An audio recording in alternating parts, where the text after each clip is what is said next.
Gerrit Cole might need Tommy John. The Yankees are in trouble.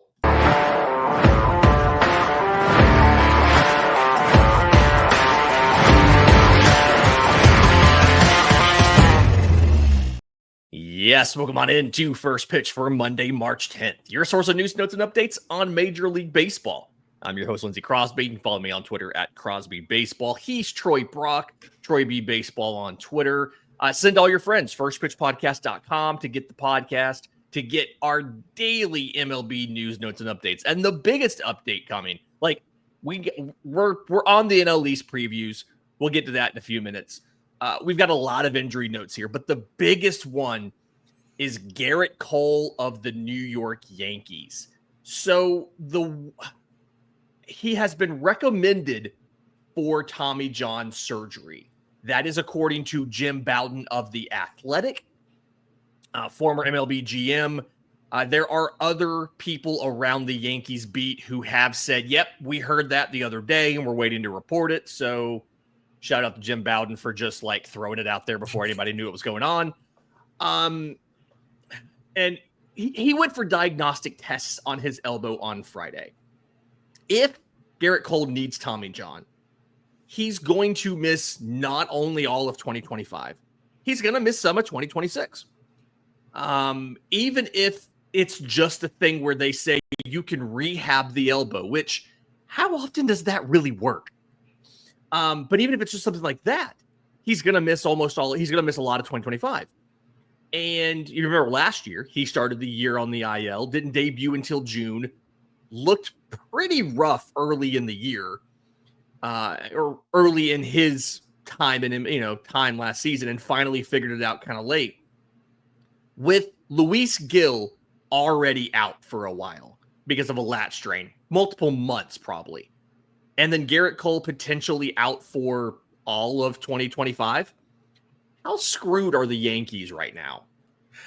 Yeah, it's not great up there in the Bronx with, like you said, Luis Gil and Gerrit Cole out for extended period of time. Even if Gerrit Cole doesn't miss all of 2025, their rotation is now Max Fried and the boys, and it's not looking good up there. And then of course Giancarlo Stanton also is going to be missing a lot of time, possibly the entire season, which you could come to expect with Giancarlo Stanton. He pretty much misses most of the season almost every year. He was healthy for most of last year, and that was an outlier, especially during his time with the New York Yankees.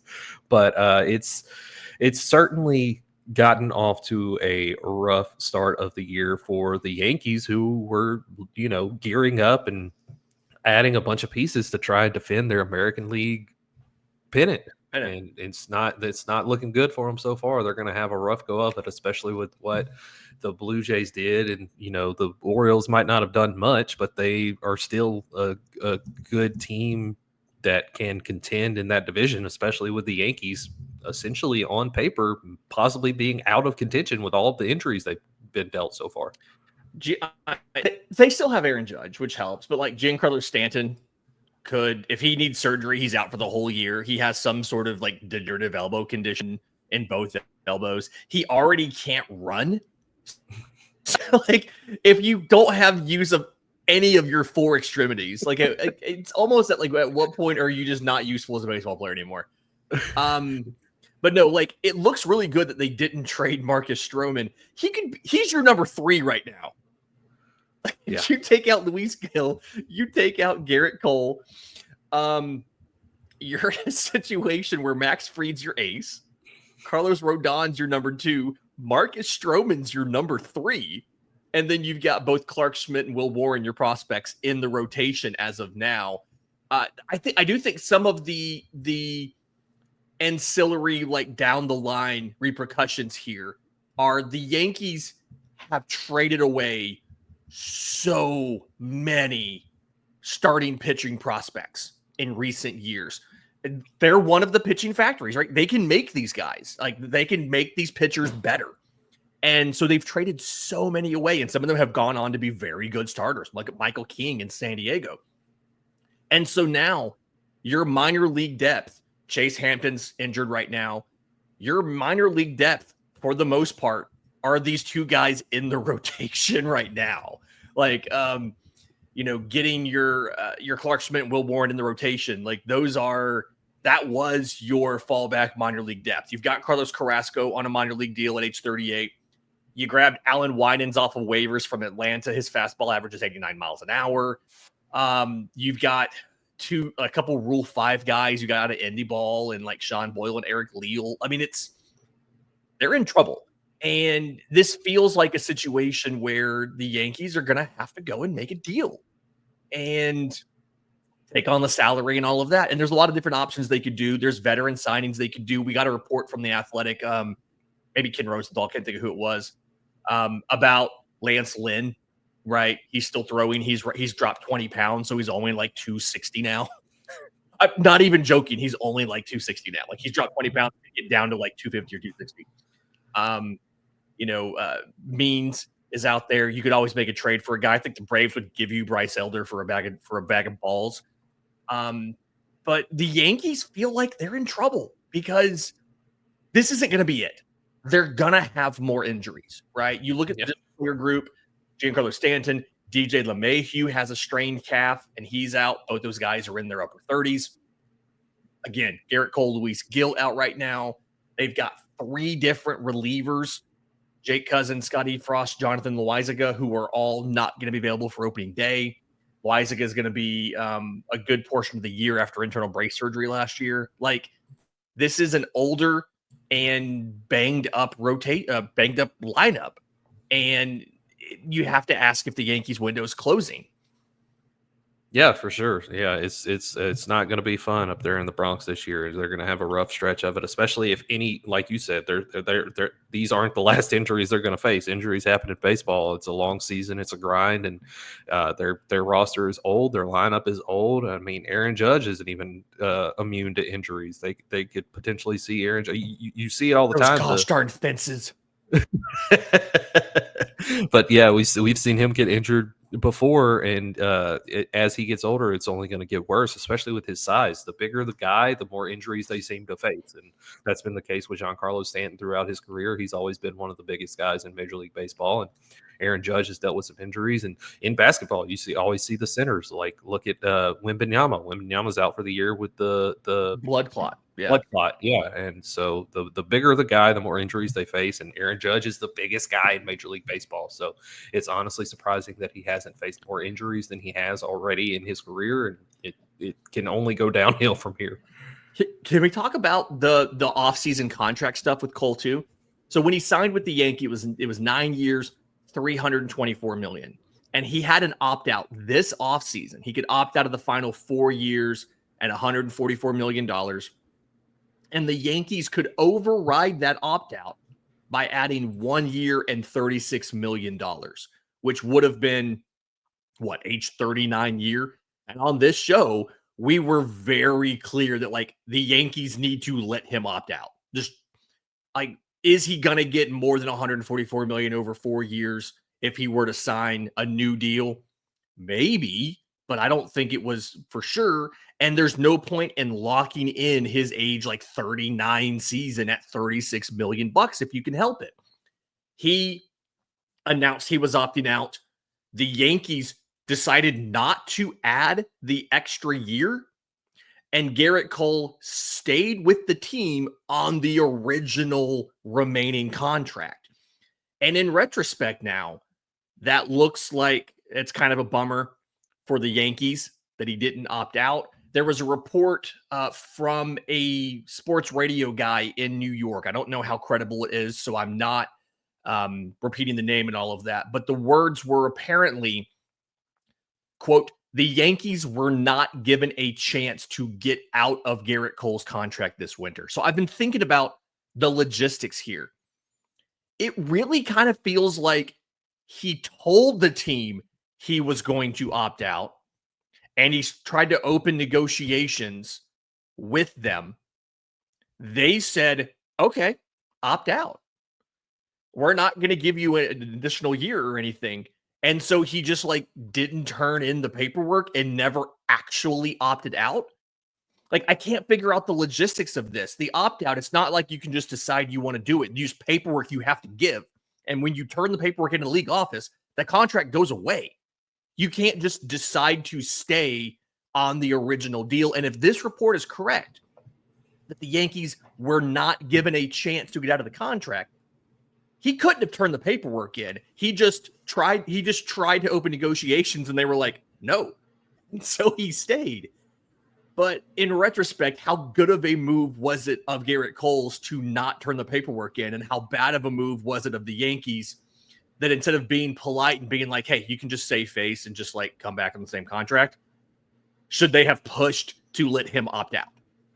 Yeah, for sure. Like you said, we talked about it a lot on this podcast, and it feels like, Gerrit Cole was bluffing and the Yankees called his bluff. And then later on down the road, Gerrit Cole didn't follow the house rules of Uno and played a reverse on their reverse. And here we are. And he's going to be missing most of this year, probably all of it, and some of 2026. And, there's even a possibility that, and this has not been reported anywhere, this is just my theory alone, that he was not fully 100% whenever he came back last year. And this is kind of left over from last year, this injury. And he pitched through it last year, and could have been while he had a rough start to his season. And now here we are, and it's gotten worse because of him pitching through it. And he knew that he knew that he was injured. And that's why he decided to not actually opt out.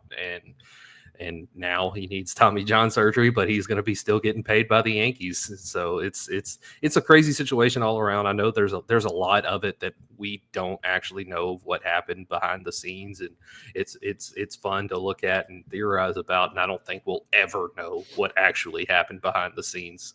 But it's just a crazy situation all around, and it's got the Yankees in a bad spot with this player specifically. Yeah. All right, going from the Yankees, sticking with the city of New York, going to the Mets. Francisco Alvarez is going to have surgery for a fractured left hamate bone in his hand. It is the second straight season he's had a left hand injury. Remember, he tore that thumb ligament last year, and it really hurt his power production even when he came back. This was apparently, according to manager Carlos Mendoza, he suffered the injury while taking a swing during live batting practice. So it's just one of those kind of fluky things that you see sometimes happen to hitters where you take a swing, it's painful, it turns out you hurt something. They did say they expect him to miss. It's going to be closer to that full 8 weeks than the 6, simply because he's a catcher, right? Your hands really get beat up, behind the plate, catching 100-mile-an-hour fastballs and all that stuff. And so they are really kind of struggling now behind the plate. Luis Torrens is the top catcher on the depth chart. They got him last summer from the Yankees. He hit like 229 last year.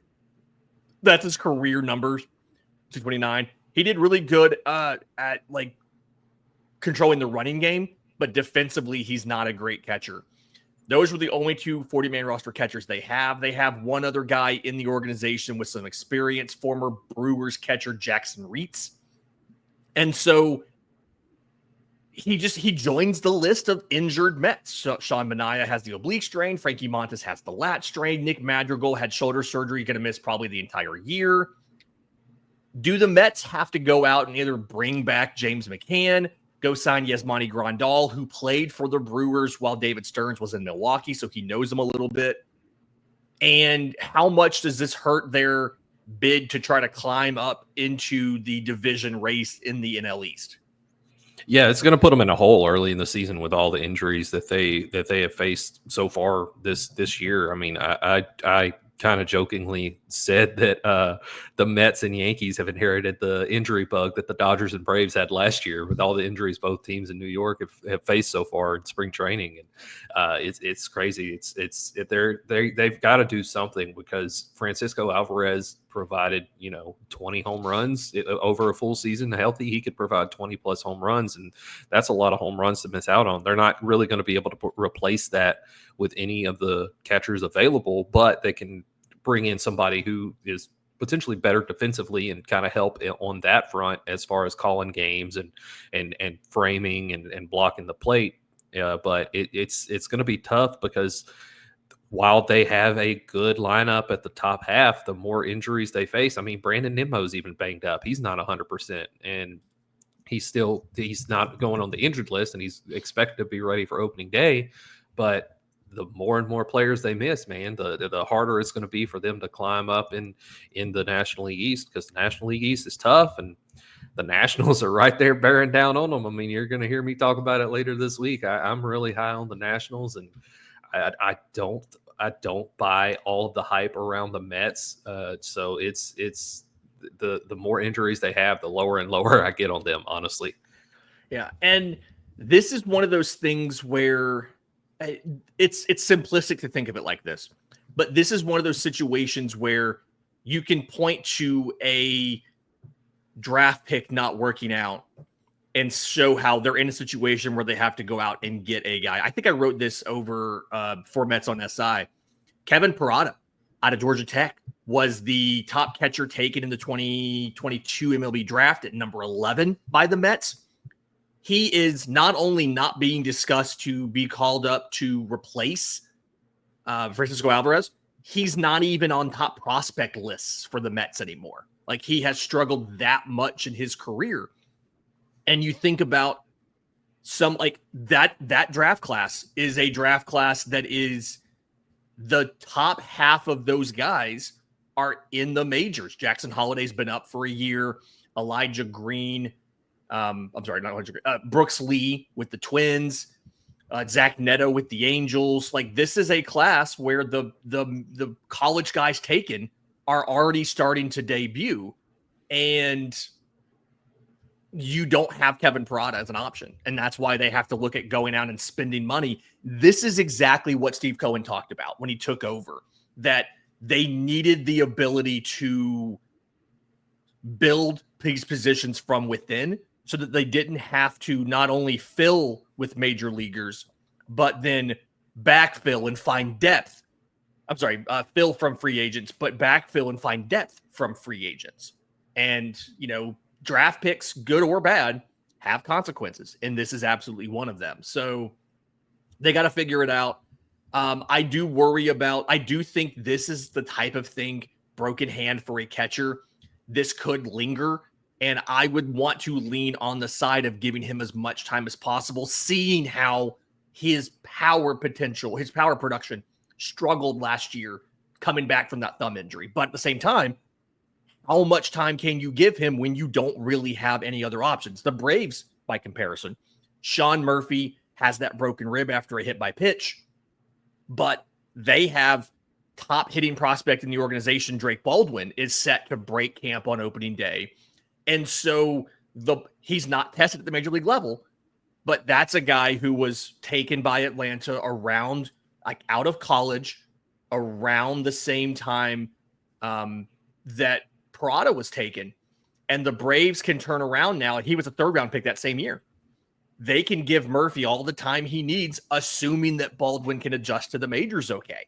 That's kind of the situation you're in, is when you have a high draft pick that doesn't work out, it has repercussions down the line for your payroll and things like that. And thankfully, the Mets are a team that can afford it, but it's not a great place to be, because whatever contract you give any of these guys, it costs double with the taxes. Yeah, especially the Steve Cohen tax that they've already reached, and exactly. So it's not good. It's going to have some lingering effects, and I agree with you. They need to give Alvarez as much time as possible, because, like, everything you touched on about the hamate injuries, it's spot on. It's hard to come back from that, especially for a catcher, but as a hitter in general, it's hard to come back from that, because it's a bone in your hand, and when you're swinging a bat at a ball coming at you at 99 plus miles an hour, and you make contact, it doesn't feel good, period, whether you're 100% or not. It still gives you that buzz, and if you're dealing with a hamate bone injury and recovering from that, it's going to give you even more of a buzz, and it takes a while to come back from that. And honestly, I don't expect Francisco Alvarez to be 100% maybe at all this season, but I don't expect him to be back before the All-Star break. Ooh, that would be tough. To me, it's probably going to end up being, like, I want to say it's going to be maybe June before he comes back, like late May, something like that. It's going to be a while, but yeah, I don't think he's back to normal until the second half, probably. Sticking in the division real quick with an injury, Jerickson Profar of the Braves. He jammed his left wrist on Saturday, was making a diving catch attempt versus the Pirates, kind of rolled over it. Was attended to by team trainer George Poulis, was pulled from the game, got x-rays immediately. They were negative. He was flown back to Atlanta for a CT scan. He flew back to Atlanta for a CT scan. He flew back Saturday night, got a CT scan on Monday morning, and then flew back on Monday night back to Northport. I don't understand why we have to keep flying guys to major leagues. One, why is the team doctor not at spring training? Yeah. Two, they have these machines down there. You can just send the images. Anyway, the CT scan revealed a bone bruise. It is obviously doesn't feel great. It's painful, right? But so they x-rayed the CT scan. Nothing showed a broken bone. The CT scan didn't show any ligament damage, muscle damage, anything like that in the wrist. So it's painful. He's probably not going to play for the rest of spring training, but he should be ready for opening day. Atlanta, like we mentioned earlier, already missing Sean Murphy. They're already going to be missing Ronald Acuna Jr. for the first month of the year. How big of a bullet was this dodged by the Braves? And side note, how frustrating is it that dudes keep trying to dive for balls in spring training? That was the second time in the game he did that. No, they dodged a huge bullet there because just offensively, from what we've seen across their careers between Jurickson Profar and who was potentially going to be his replacement in Jared Kelenic, it's a drastic difference and a drastic drop off in offensive production between those two, so the Atlanta Braves dodged a huge bullet there, especially with already missing Ronald Acuna Jr. They need as much offense as possible out of that outfield, especially if Matt Olson decides not to play baseball at the normal level he's capable of until the second half of the season again this year, like he did in 2024. But yeah, guys need to stop diving for balls in spring training. It's maybe this playing the starters more and more in spring training, like we've seen over the past few years, as starters get more and more reps in spring training. Maybe we got to stop doing that. Maybe we got to go back to regular spring training where it was all minor league guys playing 8 innings and the regulars got 1 at bat and that was about it. But this was like the 4th inning, I think. Like it wasn't even that late in the game. Yeah, 3rd or 4th. Yeah, but the Braves dodged a huge bullet for sure. All right. Real quick, 2 other starting pitcher injuries. We do have to spend at least some point in time talking about the Marlins, unfortunately. 2 other starting pitcher injuries. Grayson Rodriguez of the Baltimore Orioles. We mentioned he was having some discomfort in his elbow triceps area. They said he's been diagnosed with elbow inflammation. He's getting a cortisone shot to deal with it. They said there is no concerns about the ligament after imaging. No word if the imaging was done in Florida or done in Baltimore. But he's going to be shut down for 7 to 10 days. Let the cortisone shot take effect, and then he'll start a throwing program. George Kirby, by comparison, of the Mariners, shoulder inflammation. He's going to start the year on the 15-day IL. And the quote here, I thought this was really interesting. Kirby has not been feeling great after his outings. In the outings, he's throwing the ball well. Same velocity as you would expect. He just hasn't felt like he's bouncing back great. We did an MRI. MRI looks great. No structural concerns whatsoever. There is some inflammation in there that we need to get out. So he's being shut down. He said he felt like he could continue pitching, but the team is like, yeah, no, we're not doing that. Sorry, I keep having a cough here. Which of these is more concerning? George Kirby's shoulder or Grayson Rodriguez's elbow? And which player is more important to their team in 2025? I mean, neither are great for sure, but I think that the more concerning neither one of these is good. I think the more concerning is certainly Grayson Rodriguez. I think he's a lot more important to his team than George Kirby. Not that George Kirby isn't important, but when you look at the 2 rotations side by side, the Mariners still have one of the best rotations in baseball with or without George Kirby. When you look at the Baltimore Orioles rotation, they have a pretty bad rotation with Grayson Rodriguez in it, and it's not really a playoff contending rotation although they are a playoff contending team, don't misconstrue. But Eflin, Morton, Kramer, Sugano, and prospect Cade Povich are your top 5 pitchers. Yeah. Who's your game 1 starter in the postseason? Nobody's game 1 starter caliber. Eflin's probably the guy, or maybe Morton the veteran, but nobody's postseason like ace caliber here. Yeah. So yeah, missing Grayson Rodriguez. If he does miss an extended period of time for the Orioles, that's not going to be good. Side note, real quick, who should be considered the favorite in the AL East right now? The Yankees are banged up. The Orioles are banged up.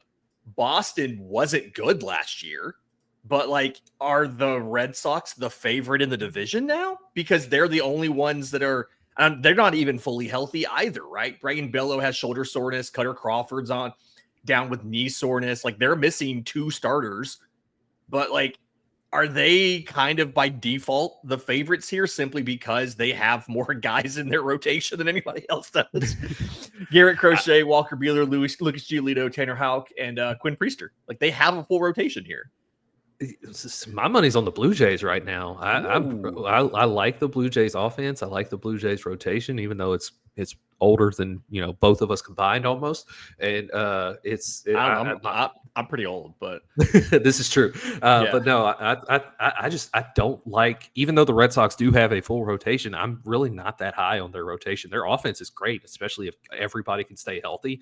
Looking at you, Trevor Story. The defense is not great.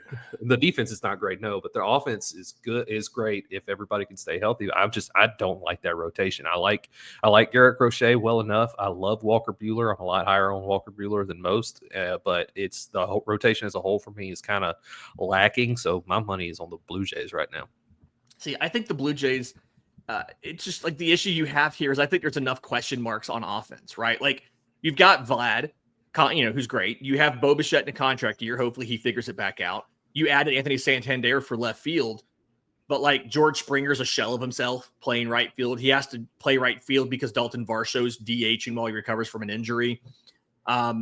Andre Jimenez at second, Ernie Clement at third, Joey Loperfido is your starting center fielder. Like, it almost kind of feels like 3 black holes at the bottom of the lineup there, right? And then you look at some of the depth, like, it's just guys who have never really been able to stick up and be impressive. Miles Straw got sent back down to the minors after being Cleveland's starting center fielder.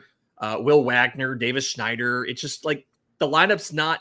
There's a lot of age and injury risks here with this, and so I'm in that. And then, like you mentioned, the rotation's super old. I'm just kind of in a weird place here on this, but I mean, who knows? Like, I think the AL East is the most competitive division that is still like wide open for anybody right now. The Rays could maybe fix whatever ailed them, take advantage of having a minor league ballpark, and just destroy this year. Who knows? Like, I have no clue who's going to win the East right now with all the injuries. Yeah, and it's crazy because I'm pretty sure we had the Rays coming in last when we did the American League East 6 weeks ago. Like a month and a half ago, yeah. It's just so much changed because of injuries, right? Yeah, exactly. Speaking of coming in last, the division previews, this is going to be kind of quick. The Miami Marlins in the NL East, we have no qualms in thinking they would be any better than last place in this division. I think the projection's like 62 and 100, so kind of bottoming out here. There's some interesting pieces, right? Everybody in this lineup is under the age of 30. Like, you look at FanGraphs, every single position player who's expected to make the team is under the age of 30, and all but 2 pitchers are under the age of 30. Like, it's just incredibly young. But at the same time, this is a good majority of the team that they had last year when they were bad, except they traded away the good pieces. They traded away Jake Berger. They traded away Jazz Chisholm. They traded away a lot of the impressive guys. Sandy Alcantara has looked great coming back from Tommy John. There's been conflicting reports. Supposedly he was going to be kept on a lower pitch count, lower usage. He said to, I think, Craig Mish of the Florida, whatever newspaper that was, that that's not true. He's going to have normal usage early, but I think we all expect him to get traded too. Is there any way this team does not lose 100 games this year? No, not at all. Miami Marlins are finishing in last, and there's nothing good about the only good thing about the Miami Marlins is watching any potential prospects come up and seeing what they can do, or watching Sandy Alcantara pitch whenever he pitches. Other than that, it's another lost season in the history of the Miami Marlins franchise, and I mean, that's really all there is to it. They're not good. They were one of the 3 worst teams in Major League Baseball last year, and they're going to be one of the 3 worst teams in Major League Baseball again this year. And it's especially in the National League East. It's going to be even harder for them playing in the National League East, where you have potentially 4 teams who are going to be above 500, and 2 of those teams are going to be World Series contenders. So, it's not going to be fun in Miami. I want you to guess the position player with the most service time on this entire roster. Does he have more or less than 4 years of service time? Position player? Position player, not pitcher. Position player. Don't cheat. Yeah, it's funny that you asked that and told me not to cheat, because this is the one team that I haven't pulled up the Fangraphs projections for. You're like, there's no need to. There's no need to. We know they're bad. So I'm going to say fewer than 4 years of service time. You are Jesus Sanchez, 3 years, 118 days. So he is under 4 years of service time, and he has the most service time of any position player on this projected opening day roster via Fangraphs. God. There are 2 starting pitchers that have more, and that's it. Oh, no, I'm sorry. I also missed reliever Anthony Bender. He has 3 years and 100-something days. So there are a grand total of 4 guys on this projected opening day roster that have more than 3 years of service time entering the year. It is wild to me. And yet, Jesus Sanchez is not the oldest dude on the roster. There's a center fielder with a year and change who's 29 years old in Dane Myers. DH Jonah Bride has a year and like 137 days, and he's 29 years old. It's nuts to me how, it's literally this entire roster is Sandy and the boys. So we'll see what happens. I expect Sandy to look great once every 5 days. It'll be like that old meme about when Nick Foles was at Arizona. It's like Nick Foles in a losing effort. Nick Foles throws for 350 yards and 4 touchdowns with 1 interception while Arizona loses 51-28. It's going to be like that, but in baseball. Sandy and the boys this year. This has been First Pitch for Monday, March 10th. If you're listening on audio, do us a favor. Leave us a 5-star review. If you're on YouTube, subscribe to the channel. Hit the notification bell. Send your friends to firstpitchpodcast.com for every episode of the show. Until next time, this has been First Pitch.